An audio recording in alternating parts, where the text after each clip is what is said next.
कर देना है। ये देखिए पास से दिखाऊं तो। नमस्कार दोस्तों, सब्जियों की फसल जब भी लगाते हैं तो प्रोडक्शन की किसान भाई हमेशा ज़रूर सोचते हैं कि ज़्यादा से ज़्यादा उन्हें प्रोडक्शन मिले। सब्जियों की फसल में भरपूर प्रोडक्शन लेने के लिए फ्लोरिंग भी वैसी आनी चाहिए भाई।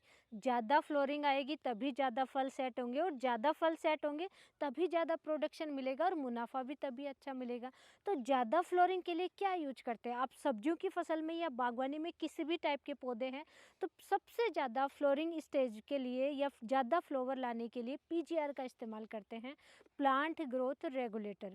या जैसे कंद वर्गीय फसलें हैं, विशेष तौर से प्याज की हम बात करें तो प्याज में लास्ट स्टेज पे क्या करते हैं, पीजीआर का इस्तेमाल करते हैं ताकि पत्तों का रस कंद में चला जाए और कंद की साइज बन जाए। इसी तरीके से दोस्तों बहुत सारी फसलें हैं जिनमें पीजीआर का इस्तेमाल जरूर करते हैं। पीजीआर मतलब प्लांट ग्रोथ रेगुलेटर। ये अलग अलग कंपनियों के बहुत सारे मिलते हैं दोस्तों। 1 लीटर की बोतल पीजीआर की, 1 लीटर की बोतल आप हज़ारों रुपए में परचेज करते हैं, 1000-1500 रुपए की प्राइस में लगभग परचेज करते हैं, इवन कि उससे भी कॉस्टली मिलता होगा। आज हम आपको दिखाएंगे लाइव पीजीआर आप घर पे कैसे तैयार कर सकते हैं। 100% ऑर्गेनिक होगा, 100% नेचुरल होगा। आप ऑर्गेनिक खेती कर रहे हैं, आप रासायनिक फर्टिलाइजर यूज करते हैं, रासायनिक खेती कर रहे हैं, बेझिझक सब प्रकार की फसलों में इस्तेमाल कर सकते हैं, कोई साइड इफेक्ट नहीं होता, बहुत अच्छे फायदे देखने को मिलते हैं। और सबसे अच्छी बात है कि ये मात्र 100-200 रुपए में 100-200 लीटर आप तैयार कर सकते हैं और सालों तक स्टोर कर सकते हैं। आप पीजीआर परचेज करते हैं उस पर 1 साल 2 साल की लिमिट होती है, एक्सपायरी डेट लिखी हुई होती है, इसकी कोई एक्सपायरी नहीं है। आप 5 साल 10 साल कितने भी लिमिट, आप जितना ज़्यादा तैयार करेंगे उतने लंबे समय तक स्टोर कर लीजिए। तो ये पीजीआर घर पे तैयार कैसे कर सकते हैं, इसको टॉनिक भी कह सकते हैं क्योंकि टॉनिक की जगह भी कुछ फसलों में इस्तेमाल करते हैं और बहुत अच्छा रिजल्ट मिलता है। तो दोस्तों हमने ये तैयार करने के लिए लिए हैं, कुछ मौसम्बी हैं, कुछ कीनू है, और ये देखिए कट कर लेना है। जो भी जैसे कीनू के सीजन में पंजाब जैसे एरिया में बहुत सस्ते मिल जाते हैं, कीनू है या मौसम्बी है, संतरा है, नींबू है, जिन पे स्पॉट हैं, ख़राब से हैं, वो भी आप ले लीजिए, मार्केट में बहुत सस्ते मिल जाते हैं। इनके इस तरीके से बड़े हैं तो 4 पीस कर लीजिए, छोटे हैं तो 2 पीस कर लीजिए, इस तरीके से आपको कट कर लेना है। ये देखिए, और अभी हमने तैयार किया है तो उसमें और भी ऐड कर रहे हैं, मैं दिखाती हूँ आपको। ये देखिए, आइए, ये देखिए हमने ये आज ही तैयार किया है। अलग अलग बायो एंजाइम ये बहुत ज़्यादा काम करते हैं, और लास्ट ईयर का भी हमने तैयार कर रखा है। ये देखिए कीनू और मौसम्बी, इन दोनों का मिक्स हमने तैयार कर रखा है। सिट्रस में कीनू, मौसम्बी, नींबू, संतरा, ये सारे एक साथ आप ले सकते हैं। उधर एलोवेरा का बायो एंजाइम है, ये देखिए हमारा रूट डेवलपमेंट के लिए बहुत ही ज़बरदस्त है एलोवेरा का बायो एंजाइम। रूट डेवलपमेंट के लिए आप ना जाने कितने कॉस्टली फर्टिलाइज़र यूज करते हैं। ये देखिए ये गवावा का बायो एंजाइम है, और मैं आपको इसमें दिखा भी देती हूँ। ये हमने अभी लगभग 10-15 दिन हुए हैं और ये देखिए डिकम्पोज होने लग गया। खुशबू बहुत अच्छी आती है इनमें, इनमें किसी भी टाइप की गंदी स्मेल नहीं आती, ये सबसे अच्छी बात होती है। ये देखिए ये लास्ट ईयर का तैयार किया हुआ है। ये देखिए काफ़ी हम यूज कर चुके हैं, अभी थोड़ा सा बचा हुआ है, आगे और रेडी करेंगे। इधर देखिए आंवले का बायो एंजाइम हमारा तैयार किया हुआ है। सबसे पहले हम बात करेंगे दोस्तों इसकी न्यूट्रिशन वैल्यू क्या होती है। अगर आप इस सिट्रस में तैयार करते हैं तो सिट्रस में सबसे अच्छी बात तो ये होगा कि विटामिन सी इसमें प्रचुर मात्रा में होता है। जितने भी खट्टे फल होते हैं इनमें विटामिन सी होता है, कई तरीके के अन्य विटामिन हैं। विटामिन से साथ में प्रोटीन, कार्बोहाइड्रेट या कैल्शियम, फेरस जैसे तत्व होते हैं। फ्लोरिंग स्टेज से जैसे ही फल सेट होते हैं, फल सेट का टाइम आता है तो कैल्शियम, बोरोन जैसे तत्वों की कमी आ गई तो फल ड्रॉप होने लग जाते हैं, छोटे छोटे फ्रूट हैं वो ड्रॉप होने लग जाते हैं, बहुत बड़ी समस्या आती है, ये सब फसलों में आती है। तो दोस्तों कैल्शियम इसमें प्रचुर मात्रा में होता है। इसके साथ में हम यूज करेंगे दोस्तों गुड़।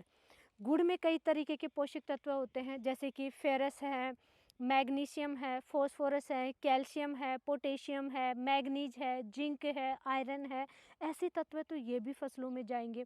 साथ ही रूट बिल्कुल हेल्दी रहती हैं, जब आप इसका इस्तेमाल करते हो तो जड़ें बहुत ही हेल्दी रहती हैं, रोग नहीं आते हैं, फसलें हैं वो स्ट्रॉन्ग रहती हैं, रोग प्रतिरोधक क्षमता अच्छी हो जाती है। माइक्रोब्स की एक्टिविटी बढ़ जाती है। रासायनिक खाद्य बहुत ज़्यादा यूज कर रहे हैं जिनकी वजह से माइक्रोब्स मिट्टी में है ही नहीं, बहुत कम है। तो माइक्रोब्स की एक्टिविटी बढ़ जाएगी, माइक्रोबियल एक्टिविटी बढ़ जाएगी इसके इस्तेमाल करने के बाद में। बीच बीच में आप रासायनिक खाद डाल रहे हैं तो बीच बीच में ये भी इस्तेमाल करते रहिए। इसका बेस्ट फॉर्मूला होता है 1-3-10। 1 केजी गुड़ लेना है, 3 केजी फल लेने हैं, 10 लीटर पानी लेना है। ये तैयार तो सभी किसान भाई सभी फॉर्मूले भी जानते हैं, तैयार भी कर लेते हैं, लेकिन ये ख़राब भी हो जाता है। तो वो सावधानी क्या है वो आगे मैं डिस्कस करूँगी। सबसे पहले मैं इसमें ये डाल देती हूँ। ये हम और भी इसमें ऐड कर रहे हैं।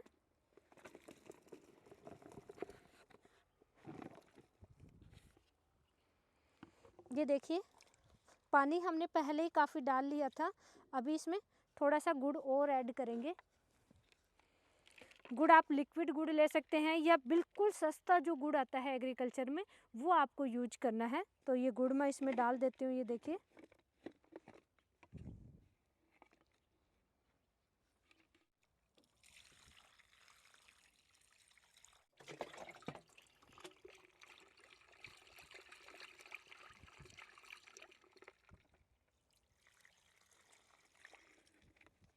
और दोस्तों ये देखिए इस तरीके से गुड़ वगैरह आपको डाल करके थोड़ा सा मिक्स कर देना है। ये देखिए पास से दिखाऊं तो जब भी ये तैयार होगा तो इसमें खुशबू बहुत अच्छी आएगी। सबसे अच्छी बात होती है कि जो भी आप फल के बायो एंजाइम तैयार करते हैं इनमें किसी भी टाइप की गंदी स्मेल नहीं आती, खुशबू बहुत अच्छी आती है और 90 डेज में ये तैयार होते हैं। तो ये इनका बहुत ही प्लस पॉइंट होता है दोस्तों। एक तरीके से ये जूस ही होता है, मौसम्बी, किन्नू, नींबू जो भी आप फल डाल रहे हैं इनका एक तरीके से ये जूस ही तैयार होता है। और 90 दिन बाद में आपको अगर सालों तक स्टोर करना है तो दोस्तों छान करके और दूसरे टैंक, साफ टैंक लीजिए और उसमें आपको डालना है। फिर आप एयर टाइट बंद करके और कई सालों तक रख सकते हैं। इसको भी तैयार करेंगे तो आपको पानी, गुड़ इस तरीके से हमारी तरीके से डालना है और एयर टाइट बंद करना है। 5 से 7 दिन के गैप से या 10 दिन के गैप से जैसे भी आपको टाइम मिले हल्का सा ढक्कन को लूज करना है और फिर वापस से इसको बंद करना है, क्योंकि ये जैसे ही डिकम्पोज होगा गैस रिलीज होती है तो वो गैस को बाहर निकालना है और वापस से ढक देना है। खुला नहीं छोड़ना है क्योंकि मक्खी मच्छर वगैरह गिरेंगे, इंसेक्ट वगैरह, तो उसकी वजह से स्मेल होती है और ख़राब हो जाता है। यही सबसे बड़ी सावधानी होती है इसमें।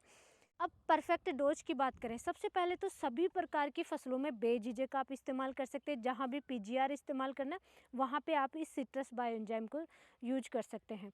सब्जी वर्गीय फसल में 1.5% का स्प्रे करना होता है, यानी कि 100 लीटर पानी में 1.5 लीटर मिक्स करना है, 200 लीटर पानी में 3 लीटर मिक्स करके आपको स्प्रे करना है। साथ ही जैसे कंद वर्गीय फसलें, जैसे मैंने बताया प्याज में, तो उसमें आपको स्प्रे नहीं करना, उसमें आपको ड्रिप से चलाना है। ड्रिप विधि से आप खेती कर रहे हैं तो रूट में आपको चलाना है, तब ज़्यादा फ़ायदा देखने को मिलेगा।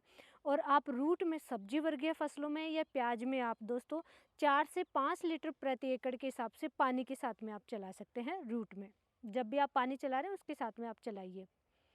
गन्ने में अगर आपको दोस्तों ज़्यादा फुटाव चाहिए, जैसे जमाव होता है शुरुआती स्टेज में, ज़्यादा से ज़्यादा कल्ले चाहिए, फुटाव चाहिए, तो गन्ने में आप 5 लीटर से 10 लीटर प्रति एकड़ के हिसाब से चला सकते हैं।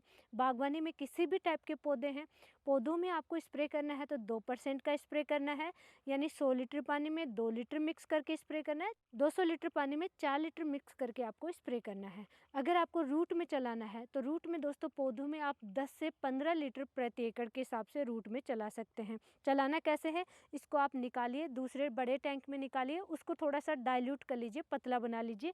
यानी कि ये 5 लीटर की बकेट है, ये 5 लीटर आपने निकाला और उसमें आप थोड़ा सा पानी और ऐड करेंगे और फिर आप ड्रिप के साथ में चलाएंगे। इस तरीके से आपको चलाना होता है। तो इस तरीके से देखा दोस्तों आपने, बहुत ही कम खर्चे में आप बहुत अच्छे से बायो एंजाइम तैयार कर सकते हैं जो कि पीजीआर का काम करेगा, साथ ही फर्टिलाइजर का भी काम करेगा क्योंकि न्यूट्रिशन फसलों को लगेगा। ऐसी ही लाइव नॉलेजफुल जानकारी के लिए वीडियो को लाइक कीजिए, चैनल को सब्सक्राइब कीजिए और ज़्यादा से ज़्यादा किसान भाइयों तक शेयर जरूर करें। धन्यवाद।